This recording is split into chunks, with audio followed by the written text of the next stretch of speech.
அளவற்ற அருளாளனும் நிகரற்ற அன்புடையவனுமாகிய அல்லாஹுவின் திருப்பெயர் போற்றி ஆரம்பம் செய்கின்றேன். எல்லா புகழும் புகழ்ச்சியும் அல்லாஹு தஆலா ஒருவனுக்கே உரித்தாகட்டுமாக. சலாத்தும் சலாமும் கண்மணி நாயகம் ரசூலுல்லாஹி ஸல்லல்லாஹு அலைஹி வஸல்லம் அன்னவர்கள் மீதும், அவர்களின் குடும்பத்தார்கள், உத்தம சத்திய சஹாபாக்கள், தாபிஈன்கள், தபஅ தாபிஈன்கள், அல்லாஹுவின் நல்லடியார்கள், அவுலியாக்கள், அக்தாபுகள் மற்றும் நம் அனைவர் மீதும் அல்லாஹுவின் அருள் கிருபை ரஹ்மத்தும் சாந்தியும் சமாதானமும் ஒற்றுமையும் என்றென்றும் நின்று நிலவட்டுமாக. கண்ணியத்திற்கும் பெருமதிப்பிற்கும் உரிய அல்லாஹுவின் நல்லடியார்களே, இன்று ரஜபு பிறை 16 என்பதை நினைவுபடுத்திக் கொள்கிறேன். இந்த ஜும்ஆவுடைய தினங்களில் அல்லாஹ் நம்மை எல்லாம் ஒன்று சேர்த்ததை போன்று இன்ஷா அல்லாஹ் நாளை மஹ்ஷர் மைதானத்தில் நிழலே இல்லாத அந்நாளில் அல்லாஹ்வினுடைய அருஷின் நிழலுக்கு கீழ் நம்மையும் நம்முடைய குடும்பத்தார்களையும் நம்மளுடைய முன்னோர்களையும் நம்முடைய சந்ததிகளையும் அல்லாஹ் ஒன்று சேர்ப்பானாக. நபிகள் நாயகம் ஸல்லல்லாஹு அலைஹி வஸல்லம் அவர்களுடைய ஷஃபாஅத்தை பெற்றவர்களாக நாம் எல்லாம் அவர்களோடு சேர்ந்து சுவர்க்கத்தில் இருக்கக்கூடிய பாக்கியத்தை நம் அனைவருக்கும் அல்லாஹ் தந்தருள் புரிவானாக. கண்ணியமான அல்லாஹ்வின் நல்லடியார்களே, இன்ஷா அல்லாஹ் நாளை மறுநாள் சரியாக 19ஆம் தேதி நமது முத்தலிபப்பா ஒலியுல்லா அவர்களுடைய தர்கா வளாகத்திலே கந்தூரி நடைபெற இருப்பதால் இறைநேசர்கள் சம்பந்தமாக என்று பேசலாம் என்று ஆசிக்கின்றேன். அன்பிற்குரியவர்களே, இறைநேசர்கள் சம்பந்தமாக நாம் ஏராளமாக இதற்கு முன்னால் பேசி இருக்குகின்றோம். அவர்களை பற்றி நாம் தெரிந்திருக்குகின்றோம். இருந்தாலும் அப்பப்ப இது போன்ற நிகழ்வுகள் நடைபெறும் பொழுது நாம் அதை நினைவுபடுத்துவது ஒரு நல்ல காரியமாகவே நான் கருதுகிறேன். ஏனென்றால் சில சமயங்களில் சில விஷயங்களை நாம் மறந்து விடுகிறோம். ஷைத்தான் நம்மை சுற்றி இருப்பதின் காரணத்தினால், ஷைத்தானுடைய தூண்டுதலின் காரணத்தினால் நாம் இறைநேசர்களை உதாசீனப்படுத்திவிடக் கூடாது என்பதற்காகவும், இறைநேசர்களுடைய முக்கியத்துவம் என்ன, அவர்கள் அல்லாஹ்விடம் பெற்ற அந்தஸ்து என்ன, அவர்களுக்கும் நமக்கும் மத்தியில் உள்ள வேறுபாடு என்ன என்பன போன்ற தகவல்களை இன்ஷா அல்லாஹ் நாம் இன்று பார்ப்போம். கண்ணியமானவர்களே, அல்லாஹ் தஆலா குர்ஆன் ஷரீஃப்ல 3 வகையான மனிதர்களை பற்றி சொல்லுகின்றான். வகுந்தும் அஸ்வாஜுன் ஸலாசன், 3 வகையான மனிதர்கள் இருக்குகின்றார்கள். அவர்களில் முதலாமவர்கள் அஸ்ஹாபுல் மைமனா, அல்லாஹ்வினுடைய வலது பக்கத்தில் இருக்கக்கூடியவர்கள். வஅஸ்ஹாபுல் மஷ்அமா, அல்லாஹ்வினுடைய இடது பக்கம் இருக்கக்கூடியவர்கள். இவர்கள் 2 வகையான நபர்களை பற்றி சொன்னதற்கு பிறகு அல்லாஹ் முக்கியமாக ஒருத்தி சொல்கின்றான், வஸ்ஸாபிகூன், அல்லாஹுவை நெருங்குவதில் முந்திக் கொண்டவர்கள். மனிதர்களில் நல்லவர்கள் தீயவர்கள் என்பதாக பாகுபாடு காட்டிவிட்டு இவர்களில் உன்னதமானவர்கள் உயர்ந்தவர்கள் யார் என்று சொன்னால், யார் அல்லாஹ்வை மிக நெருக்கமாக வந்து அடைந்து விட்டார்களோ அவர்கள் என்பதாக சொல்லுகின்றான். அப்ப அவங்க யாரு? என்பதாக சொல்லுகின்றானே, அவர்கள் யாரு? நீங்கள் யாருடன் இருக்க வேண்டும் என்று அல்லாஹ் சொல்லுகிறான் சொன்னால், நீங்கள் உண்மையாளர்களுடன் இருங்கள் என்பதாக சொல்லுகின்றான். உண்மையாளர்கள் என்று சொன்னால் யாரை சொல்வது என்பன போன்ற கேள்விகளுக்கு நாம் இன்ஷா அல்லாஹ் இன்றைய உரையிலே விடை காண்போம். கண்ணியமானவர்களே, நபிகள் நாயகம் ஸல்லல்லாஹு அலைஹி வஸல்லம் ஒரு அவையில் அமர்ந்திருக்கின்றார்கள். சஹாபா பெருமக்கள் எல்லாம் ஒன்று கூடி இருக்குகின்றார்கள். ஒருவர் அங்கிருந்து வர்றார். வந்தவர் பார்க்கிறாங்க, சஹாபாக்கள் எல்லாம் அவரை பற்றி அறிவிக்கும் பொழுது, நாங்கள் அதற்கு முன்னால் அவரை பார்த்ததில்லை. இந்த ஊருக்காரரான்னு கேட்டா உள்ளூர்காரவர் இல்லை, உள்ளூர்ல நாங்க அவரை பார்த்ததில்லை. ஒருவேளை வெளியூருக்காரராக இருப்பாரா என்று சொன்னால், வெளியூருக்காரர்கள் வரக்கூடிய அந்த நிலைமையில வரல. வெளியூர்ல இருந்து பிரயாணம் பண்ணி வந்தா உடையை கசங்கி இருக்கணும், அல்லது ஏதாவது ஒரு அடையாளம் தெரியணும், ஃப்ரெஷ்ஷா இருக்காரு. வந்தவரு நேரா உள்ள வந்தாரு, சலாம் சொன்னாரு. நபிகள் நாயகம் ஸல்லல்லாஹு அலைஹி வஸல்லம் அவங்கள ஒட்டி உட்கார்ந்தார்.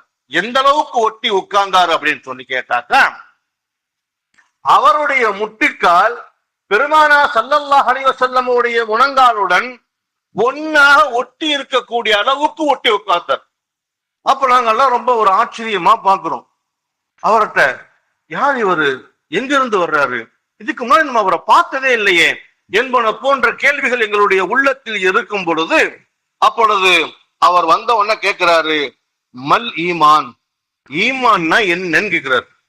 ஈமான்னா என்ன என்பதாக கேட்கும் பொழுது, அன் துமினு பில்லா, நபியா சொல்றாங்க, அன் துமினு பில்லா, அல்லாஹுவை கொண்டு ஈமான் கொள்வது, நம்பிக்கை கொள்வது, வலா துஷ்ரிக் பிஹி, அவனுக்கு இணை வைக்காமல் இருப்பது, இதுதான் ஈமான் என்பதாக சொல்லுகின்றார்கள்.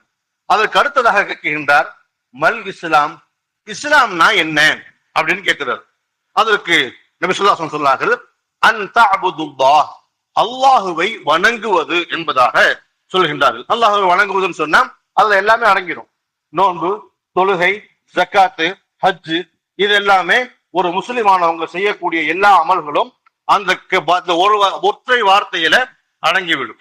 அல்லாஹுவை வணங்குவது அப்படின்னு சொன்னாங்க. அதற்கு அடுத்ததாக அவர் கேட்கின்றார், மன் அஹ்சான், இஹ்சான் என்றால் இஹ்சான் என்று சொன்னால் என்ன என்பதாக கேட்கின்றார். இதுதான் ஒரு முக்கியமான கேள்வி. அன்பிற்குரிய பெருமக்களே, நமக்கு ஈமானும் தெரியும், இஸ்லாமும் தெரியும்.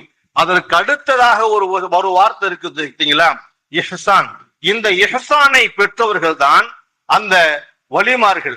இஹ்சான் அப்படின்னு சொன்னா என்ன, அன் தஅபுதுல்லாஹ், அல்லாஹுவை நீங்கள் வணங்குவது, கஅன்னக தரா, அல்லாஹ் உங்களை பார்க்குகின்றான் என்ற சிந்தனையோடு வணங்குவது. இது ரொம்ப முக்கியம். இன்று நாம அல்லாஹுவை 5 நேரமும் தொழுகிறோம். நான் உள்பட எல்லாருமே அல்லாஹுவை 5 நேரமும் தொழுகிறோம். இந்த சிந்தனையோட நாம தொழுகிறோமா என்று கேட்டால் அந்த சிந்தனை நமக்கு கொஞ்சம் கூட வருவதில்லை. அல்லாஹ் நம்மளை பார்க்கிறான் அப்படிங்கிற சிந்தனையோட நாம தொழுகிறது இல்லை. அந்த தொழுகையில என்ன பாய்தா, என்ன பிரயோஜனம் இருக்குது? அல்லாஹ் நம்மை பார்க்குகின்றான் என்ற சிந்தனை நமக்கு இல்லை அப்படின்னு சொன்னா நாம தொழுகக்கூடிய தொழுகையில எந்த விதமான பிரயோஜனமும் இல்லை. அன்பிற்குரிய பெருமக்களே, அதுக்கப்புறம் சொன்னாங்க, பயிலம் தக்கும் தரா, அல்லாஹ் உன்னை பார்ப்பதாக உனக்கு தெரியல அப்படின்னு சொன்னா, நீ அவனை பார்ப்பதை போன்று தொழுக வேண்டும் அப்படின்னு சொல்லு. நீ அவனை பார்க்கிற மாதிரி தொழுகணும். நம்ம அல்லாஹ் முதல்ல என்ன செய்யறாங்க, வார்த்தை சொல்றாங்க, தரா, அல்லாஹ் உன்னை பார்ப்பதாக நீ விளங்கல அப்படின்னு சொன்னா நீ அவனை பார்ப்பதை போன்று தொழுகணும். நாம அவனை பார்க்கிற மாதிரி தொழுகிறோமா? அந்த தொழுகையில நமக்கு இருக்குதா? இந்த சிந்தனையோட வாழ்ந்தவர்கள் தான் இறைநேசர்கள். இந்த இடத்துல அல்லாஹுவை வணங்கக்கூடிய விஷயத்தை தான் நமக்கு சொல்லித்தரப்பட்டது. ஆனால் பெருமக்களே, இறைநேசருடைய வாழ்க்கையே அப்படித்தான் இருந்துச்சு. இறைநேசருடைய வாழ்க்கை முழுவதுமே சதா அல்லாஹ் நம்முடன் தான் இருக்குகின்றான் என்ற சிந்தனையோடவே அவர்கள் வாழ்ந்தார்கள் என்பதற்கு ஏராளமான விஷயங்கள் சொல்லலாம். இதற்கு முன்னாலும் நிறைய விஷயங்கள் நாம் சொல்லி இருக்கின்றோம்.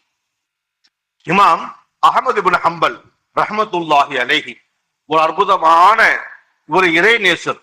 தாபிஈன்களுடைய காலகட்டத்துல, தபா தாபிஈன்களுடைய காலகட்டத்துல வாழ்ந்த ஒரு முஸன்னிஃப், ஹம்பலி மதுஹபை உருவாக்கிய ஒரு இமாம் அவர்கள். அவர்கள் ஒரு மசாலா சட்டத்தை இயற்றுவதற்காக, ஒரு ஹதீஸினுடைய உண்மைகளை தன்மையை அறிவதற்காக ஒரு பிரயாணம் மேற்கொள்கின்றார்கள். மிகவும் கடுமையான பிரயாணம். ஏனென்றால் கடுமையான பனி பெய்யக்கூடிய காலம். பனின்னு சொன்னா இப்ப நம்ம ஊர்ல பெய்யுது அந்த மாதிரியான பனி அல்ல, மிகவும் கடுமையான பனி. பனி அது அப்படியே என்ன செய்யுது, கொட்டுதுன்னு சொன்னா அதனுடைய அந்த பனியினுடைய அந்த தன்மை, மழை தண்ணி கொட்டினா மழை தேங்கி இருக்க முடியுங்களா, அந்த மாதிரி பனி தேங்கி இருக்குகின்றது. ஊர் முழுவதும், பாதைகள் முழுவதுமே பனி படர்ந்து இருக்குகின்றது. இது மாதிரியான ஒரு காலகட்டத்துல அவங்க என்ன செய்யறாங்க, ஒரு நதியின் ஓரத்தில ஒரு கூடாரம் அமைத்து அதை தங்க வேண்டிய சூழ்நிலை ஏற்படுது. தங்கிட்டாங்க. அன்பானவர்களே, தங்கி இதுதான் இறைநேசர்களுடைய அந்த அவர்களுடைய அந்த அச்சத்தை நாம் என்ன செய்யணும், இங்க கவனிக்கணும். அப்படி தங்கி இருக்கும் பொழுது இரவு தூங்கிடுறாங்க. தூக்கத்துல கடிதம் ஏற்படுகின்றது. கடிதம் ஏற்பட்டுச்சுன்னா என்ன செஞ்சாகணும், குளிச்சாகணுமா இல்லையா? அப்ப அவங்க குளிக்கணும். இப்ப தண்ணி எப்படி இருக்குது, ஐஸ் கட்டியா இருக்குது. தண்ணி ஐஸ் கட்டியா இருக்குது, அதுல குளிக்கணுமே அப்படிங்கிற கவலை இல்லை. இப்ப அவங்கள்ட்ட இருந்தது ஒரு ஆடை தான். அந்த ஒரு ஆடையைத்தான் அவங்க உடுத்தி இருக்கிறாங்க. அந்த ஒரு ஆடையும் கடிதம் பட்டு நஜீஸ் ஆகிவிட்டது. இப்ப இந்த ஆடையை நாம் அகற்றி அதை அலச வேண்டும் என்று சொன்னால் நிர்வாணமாக ஆகிவிடுவோம். நிர்வாணமாக இருப்பது மிகவும் தடை செய்யப்பட்ட ஒன்று. இது நல்லா விளங்கிக்கிறங்க பெருமக்களே. நாம இது பல சமயங்கள்ல பல சந்தர்ப்பங்கள்ல சொல்லி இருக்கிறோம். எந்த சூழ்நிலையிலும் நிர்வாணமாக இருக்கக்கூடாது. ஒரு சஹாபி நபி ஸல்லல்லாஹு அலைஹி வஸல்லம் அவர்களிடத்துல இப்படி ஒரு ஹதீஸை கேட்கின்றார்கள். யா ரசூலுல்லாஹ், நான் தனிமையில் இருக்குகின்றேன், தனி அறையில் இருக்குகின்றேன், யான் குளிப்பதை யாரும் பார்ப்பதற்குண்டான வாய்ப்பில்லை. அப்படிப்பட்ட ஒரு சூழ்நிலையில நான் இப்ப குளிக்கிறேன். குளிப்பதற்காக என்னுடைய ஆடைகள் முழுவதையும் அகற்றி நிர்வாணமாக குளிக்கிறேன். அப்படி குளிப்பது கூடுமா என்று கேட்கும் பொழுது பெருமானார் ஸல்லல்லாஹு அலைஹி வஸல்லம் அவர்கள் அது ஹராம் என்று சொன்னார்கள். அப்படி செய்யக்கூடாது என்று சொன்னார்கள். ஏன் தெரியுமா? நீங்கள் யாரும் பார்க்கவில்லை என்று நினைத்து குளிக்கின்றீர்கள். உங்களுடன் இருக்கக்கூடிய 2 மலக்குமார்கள் இருக்குகின்றார்கள். அந்த மலக்குமார்கள் பார்ப்பார்கள். மாத்திரமல்ல, எல்லா திசைகளிலும் இருந்து பார்க்கக்கூடிய ரப்பு இருக்குகின்றான். அல்லாஹ்வினுடைய பார்வையை மறைந்து நீங்கள் தனி அறை அல்ல, நீங்கள் இருட்டறைக்குள் இருந்தாலும் சரி, அல்லாஹ் உங்களுடைய தோற்றத்தை பார்த்து கொண்டிருக்கின்றான். அல்லாஹுக்கு முன்னாடி நீங்க அம்மனமா நின்று குளிக்கலாமா என்று சொன்ன அந்த ஹதீஸினுடைய நினைவு வந்து அஹ்மது இப்னு ஹம்பல் ரஹ்மத்துல்லாஹி அலைஹி குளிப்பதற்கு முன்னால் ரொம்ப நேரம் என்ன செய்றாங்க, யோசிக்கிறாங்க. ஆடையை அகற்ற முடியாது, கடுமையான குளிர். இந்த குளிரோடு இந்த ஆடையை நாம் என்ன செஞ்சாகணும், குளிச்சாகணும். குளிச்சுட்டு அதே ஆடையத்தான் ஈரத்தோட உடுத்தி ஆகணும். இந்த நேரத்துல நாம அந்த மாதிரி உடுத்தி தண்ணி வந்துருச்சுன்னா, காய்ச்சல் அதிகமாக வந்துருச்சுன்னா என்ன செய்யறது என்று அந்த யோசனையோடு என்ன செய்யறாங்க, சிறிது நேரம் அமர்ந்திருக்கிறாங்க. சுபுஹ் சாதிக்காக போகக்கூடிய நேரம், தஹஜ்ஜுத் தொழுகணும், வேற வழி இல்ல, போய் இறங்கிட்டாங்க. அல்லாஹ்வினுடைய அச்சம், அல்லாஹ்வின் மீது இருக்கக்கூடிய அந்த பயம், நாம் நிர்வாணமாக இருக்கதை அல்லாஹ் பார்த்து விடக் கூடாது என்பதற்குரிய அந்த இரையச்சத்தினுடைய தன்மை அவங்க என்ன செய்யுது, அந்த குளிர்ந்த நீர்ல உடுத்திக்கிட்டே இருக்கக்கூடிய அந்த ஆடையை அலசிட்டு குளிச்சிடுறாங்க. குளிச்சுட்டு வெளியில வந்துடுறாங்க. வெளியில வந்தா அவர்களுடைய உடலை தொடைத்து எடுப்பதற்குள்ள துண்டு கூட கிடையாது. அப்படியே என்ன செய்யறாங்க, இருக்கிறாங்க. அந்த சூழ்நிலை நீங்க நினைச்சு பாருங்க. இப்ப நம்ம ஊர்ல பெய்யக்கூடிய இந்த பனியில கூட நம்ம சுடுதண்ணில தான் குளிக்கிற மாதிரி இருக்கு. சுடுதண்ணில குளிச்சாதான் ராகத்தா இருக்கு. சுடுதண்ணில குளிக்க முடியாம பச்சை தண்ணில குளிக்கக்கூடிய சூழ்நிலை வந்துச்சுன்னா விட விட விட விடன்னு ஆடு, கஷ்டமா இருக்கு, குளிர் தாங்க முடியல. அப்படிப்பட்ட ஒரு சூழ்நிலையில தான் நம்மளுடைய ஈமான் இருக்குது. இப்ப இந்த சூழ்நிலையில நமக்கு ஒரு கடிதம் ஏற்பட்டா சுடுதண்ணி இல்லாம நம்ம குளிப்போமா? சுபுவுக்கு முன்னாடி எப்படியாவது என்ன செய்வோம், சுடுதண்ணியை போட்டு குளிப்போம்.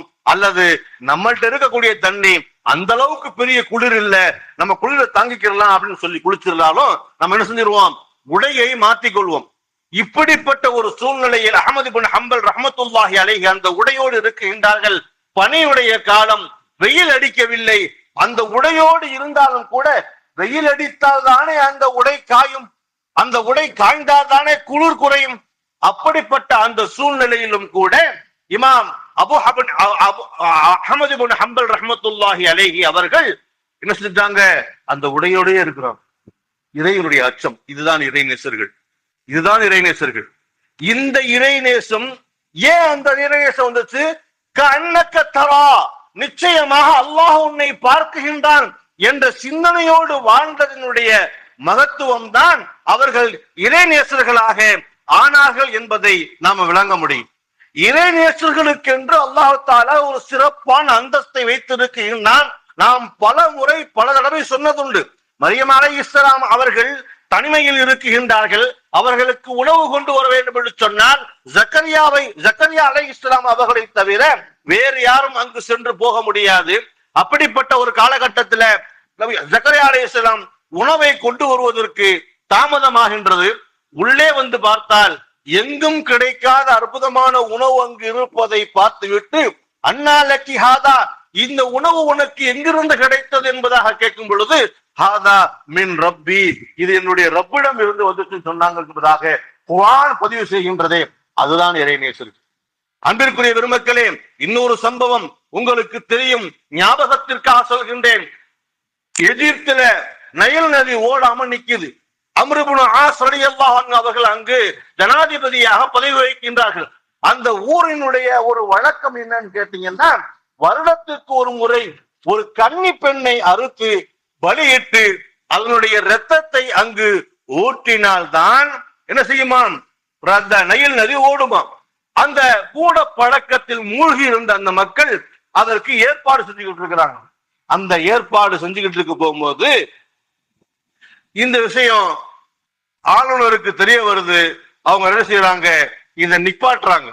நான் அந்த மக்கள் கேட்கிற மாதிரி இல்லை, நாங்க இப்படித்தான் வருஷம் செய்வோம், இப்படி செஞ்சாதான் தண்ணி வரும், தண்ணி வந்தா தான் விவசாயம் என்று அவர்கள் சொல்லும் பொழுது உடனே என்ன செய்யறாங்க, ஹலீஃபா உமர் இப்னு கத்தாப் ரலியல்லாஹு அவங்களுக்கு ஆள் அனுப்புறாங்க. இந்த மாதிரி ஒரு கடிதத்தை எழுதி கொடுத்து அனுப்புறாங்க. இது போன்ற ஒரு மூட வழக்கத்துல இந்த ஊர் மக்கள் இருக்கிறாங்க, இப்ப நான் என்ன செய்யறதுன்னு கேட்கிறாங்க.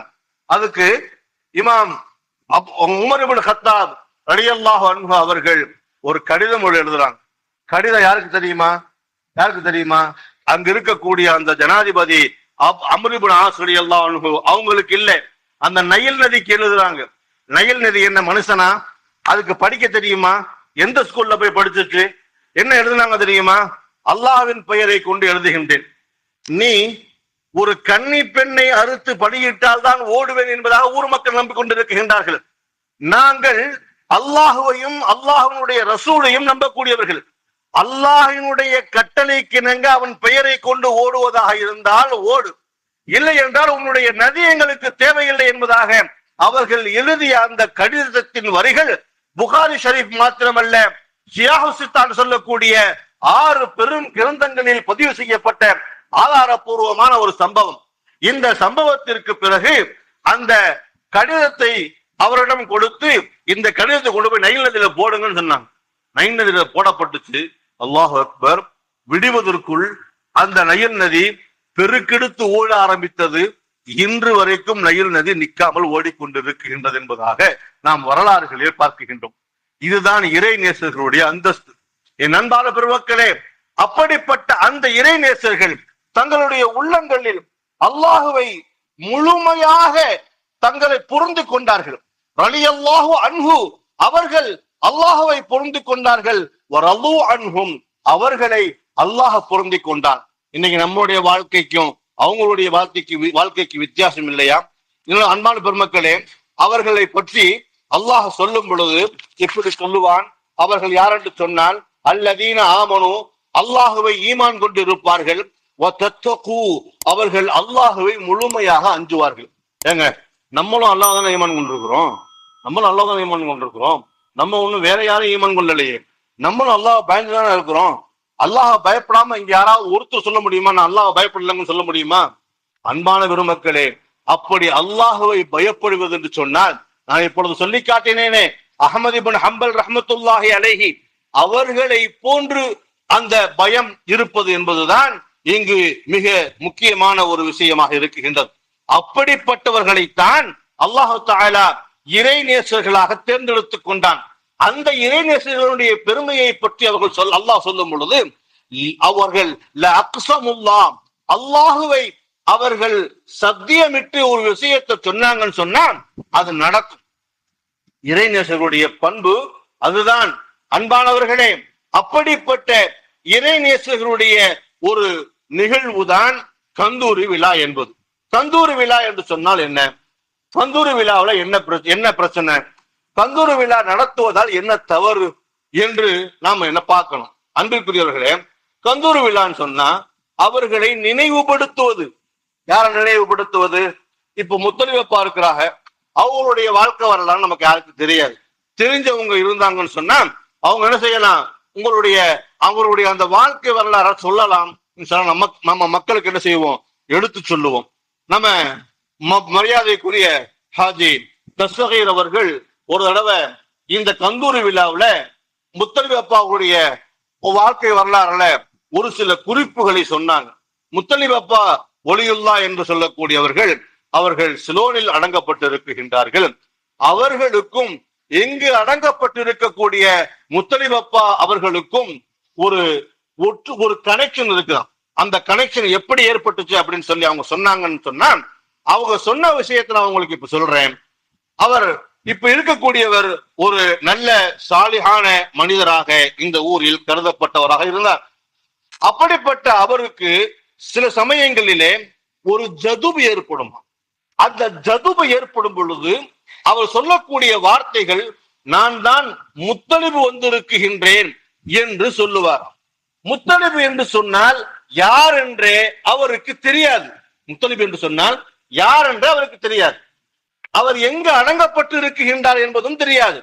அவர் சொல்லக்கூடிய வார்த்தைகளை, சில வரிகளை அவர் என்ன செய்வார், மக்களுக்கு எடுத்து சொல்வார் என்பதாகவும், அவர் ஓதி பார்த்தால் அவர்களுக்கு குணம் ஏற்படும் என்பதாகவும், அவர் ஓதி பார்க்கக்கூடிய அளவிற்கு ஆளும் இல்லை என்பதாகவும் சில தகவல்களை எல்லாம் நமக்கு எடுத்து சொன்னார்கள்.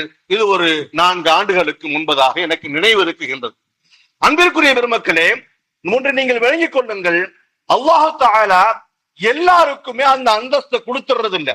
ஏர்வாடியில் இருக்கக்கூடிய இப்ராஹிம் ஒலியுல்லாஹா இருக்கட்டும், நாகூரில் இருக்கக்கூடிய ஷாஹுல் அமீத் பாதுஷா நாயகமாக இருக்கட்டும், அல்லது அஜ்மீரில் இருக்கக்கூடிய காஜா ஷரீப் ஹஞ்ச ஷவாஹி அவர்களாக இருக்கட்டும், எந்த இறைநேசர்களாக இருந்தாலும் அவங்களெல்லாம் சும்மா போய் என்ன செஞ்சிடல, ஒண்ணு அடக்கம் பண்ணி இவங்க எல்லாம் அவுலியாக்கள், இவங்களெல்லாம் நீங்க என்ன செய்யணும், அவங்களுக்கு ஜியாரத்தை செய்யணும்னு விளம்பரம்லாம் அவங்க படுத்தல. எந்த இறைநேசரும் எந்த அவுலியாக்களும் தங்களுடைய பாக்கெட்டுகள்ல விசிட்டிங் கார்டு அடிச்சு, நான் ஷாவுல் அமீது, நான் மிகப்பெரிய அவுலியா, எனக்கு கராமத்தெல்லாம் காட்ட முடியும், உங்களுக்கு ஏதாவது பிரச்சனைனா என்கிட்ட வாங்க அப்படின்னு யார்கிட்ட என்ன செய்யல, விசிட்டிங் கார்டு கொடுக்கல.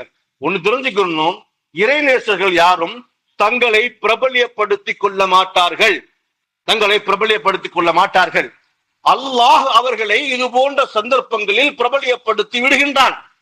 இல்லை என்று சொன்னால், இது போன்ற இறைநேசர்கள் இருக்கக்கூடிய இடங்களில் ஏன் இத்துணை மக்களை அல்லாஹ் தஆலா ஒன்று சேர்க்குகின்றான்? அன்பிற்குரிய பெருமக்களே, இறைநேசர்கள் என்பவர்கள் எல்லாம் அல்லாஹ்வினுடைய மிக அற்புதமான வார்த்தைக்கு கட்டுப்பட்டு அவனுடைய வழியில் நடக்கக்கூடிய மகான்கள். அவர்கள் எந்த சூழ்நிலையிலும் பொய் சொல்ல மாட்டார்கள், அல்லாஹ்விற்கு மாறு செய்ய மாட்டார்கள், ஹராமான காரியங்களில் ஈடுபட மாட்டார்கள், அல்லாஹுவை வணங்குவதில் மிக முக்கியமாக இடம் கொடுப்பார்கள். நம்முடைய வாழ்க்கையில நாம நேரம் இருக்குமானால் தொழுக சொல்லக்கூடியவர்களாக நாம இருக்கிறோம். ஆனால் அவர்கள் தொழுகுவதற்காகவே வாழ்க்கையை வாழ்ந்தவர்களாக இருக்கின்றார்கள்.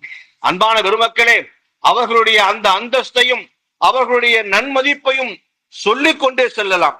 அப்ப இவர்களுக்காக நாம் என்ன செய்ய போறதில்லை, எந்த நேர்ச்சையும் செய்ய போறதில்லை. அவர்களுடைய பெயர்ல நன்மையான காரியங்களை செஞ்சு அந்த நன்மையான காரியங்களை அவர்களுக்கு எத்தி வைப்பதினால் நமக்கு அல்லாஹ் தஆலா சில துஆக்களை அங்கீகரிக்கின்றான். அதுக்கு நிறைய உதாரணம் சொல்லலாம். நாம ஒரு நல்ல காரியத்தை செஞ்சு அந்த காரியத்தை முன்னிட்டு, யா அல்லாஹ், இதற்காகத்தான் நான் செய்தேன், எனக்காக நீ இந்த துஆவை ஏற்றுக்கொள்வாயாக, எந்த துஆவை நாம் செய்கின்றோமோ அந்த துஆ கபூலாகும் என்பதாக நாம் சொல்லப்படுகின்றது. நல்ல காரியங்கள் என்று சொன்னால் நிறைய சொல்லலாம். இப்ப கந்தூரி உணவு என்பது மக்களுக்காக வழங்கப்படக்கூடிய ஒரு ஆகாரம், உணவு. அந்த உணவை நாம் நம்முடைய பங்களிப்பை கொடுத்து, இந்த பங்களிப்பை மக்களுக்காக என்ன செய்யுங்க, நீங்க கொடுங்க அப்படின்னு சொல்லும் பொழுது அதனுடைய நன்மையை நாம் என்ன செய்யலாம், எத்தி வைக்கலாம். பெருமக்களே, நபி ஸல்லல்லாஹு அலைஹி வஸல்லம் ஸஅத் ரலியல்லாஹு அன்ஹு அவர்கள் கேட்கிறாங்க, யா ரசூலுல்லாஹ், என்னுடைய தாயார் இறந்து போயிட்டாங்க, நான் உங்களுக்காக என்ன செய்யணும் என்று கேட்கும் பொழுது அவருக்காக நீங்கள் ஒரு நீர் தடாகத்தை ஏற்படுத்தி மக்களுக்காக நீங்கள் என்ன செய்யுங்கள், அதை கொடுத்து விடுங்கள். மக்கள் அதை பயன்பெறும் காலமெல்லாம் அந்த நன்மை உங்களுடைய தாயாருக்கு சென்றடையும் என்று சொல்லுவார்கள். இது போன்று விஷயங்கள் ஒன்றென்று அல்ல, ஏராளமாக இருக்குகின்றது. ஒருவர் கேட்கின்றார், யா ரசூலுல்லாஹ், என்னுடைய தாயார் தாப்பனார் இறந்துட்டாங்க, அவங்க ஹஜ் செய்யல, அவங்களுடைய அந்த ஹஜ்ஜை நான் நிறைவேற்றினால் அவர்களுக்கு கூடுமான்னு கேட்கிறாங்க. கூடும் என்பதாக சொல்லப்படுகின்றது. அப்ப அவருக்கு அந்த ஹஜ்ஜு கூடும் என்று சொன்னார், இவர் செய்யக்கூடிய அந்த ஹஜ்ஜினுடைய நன்மை அவருடைய தாய்க்கும் தகப்பனுக்கும் சென்றடையும் என்று சொன்னார். ஒரு நீர் தடாகத்தை ஏற்படுத்தி அந்த நீரை பலர் பருகும் பொழுது அவர்களுக்கு அந்த நன்மை போய் சேரும் என்று சொன்னார். நாம துஆ ஓதுனா போய் சேராதுன்னு எப்படி நீங்க எந்த விதத்தில் சொல்ல முடியும்? கபூருக்கு போனா சலாம் சொல்லுங்கன்னு சொல்லிட்டு ஹதீஸ் இருக்கு. அஸ்ஸலாமு அலைக்கும் யா அஹ்லல் குபூரில் முஃமினீன், முஃமினீன்களே உங்களுக்கு அல்லாஹ்வினுடைய சாந்தியும் சமாதானமும் உண்டாகுக என்பதாக சொல்லக்கூடிய அந்த ஹதீஸ் புகாரி ஷரீஃப்ல இடம்பெற்று நாம் அதை நடைமுறைப்படுத்துகின்றோம். ஏன் நடைமுறைப்படுத்துறோம்? நபி சொன்னாங்க, அந்த சலாத்திற்கு அவங்க பதில் சொல்றாங்க. கபூராளிகள் அந்த சலாத்திற்கு பதில் சொல்றாங்க. அப்ப நம்ம சலாம் சொன்னால் அந்த சலாம் அவர்களுக்கு எத்தி வைக்கப்படும் என்று சொன்னால், அப்ப நாம துஆ செய்தால் ஏன் அந்த கபூராளிகளுக்கு எத்தி வைக்கப்படாது என்பதாக நீங்கள் விலகிக் கொள்ள வேண்டும். அன்பான பெருமக்களே, நன்மை என்று சொன்னால் அனைத்துமே நன்மைதான். ஸலவாத்து ஓதி கபூராளிகளுக்கு நாம் நன்மைகளை எத்தி வைத்தாலும் அந்த நன்மையையும் அல்லாஹ் தஆலா சேர்த்து வைக்கின்றான். சதக்காவை செய்து அதை எத்தி வைத்தாலும் அந்த நன்மையையும் அல்லாஹ் தஆலா கபூராளிகளுக்கு எத்தி வைக்கின்றான். இதற்கு பெயர்தான் ஈசால் சவாப் என்பதாக சொல்லப்படுகின்றது. அந்த ஒரு அடிப்படையின் கீழ்தான் நாம் உணவுகளை ஏற்பாடு செய்து அதை மக்களுக்கு பகிர்ந்து அதனுடைய நன்மையை அவர்களுக்கு எத்தி வைக்கின்றோம். அல்லாஹ் தஆலா அதை அவர்களுக்கு எத்தி வைப்பதோடு அதன் காரணத்தால் அதன் பொருட்டால் நம்முடைய பாவங்களை மன்னித்து நம்மளுடைய தேவைகளை நிறைவேற்றக்கூடிய ஒரு அற்புதமான நிகழ்வுதான் இது போன்ற கந்தூரி விழாக்கள். பெருமக்களே, நடைபெறக்கூடிய இன்ஷா அல்லாஹ் இந்த கந்தூரி விழாவிலே நாம் அனைவரும் கலந்து கொண்டு இன்ஷா அல்லாஹ் பயனடையும்படி அன்போடு கேட்டுக்கொள்கிறேன்.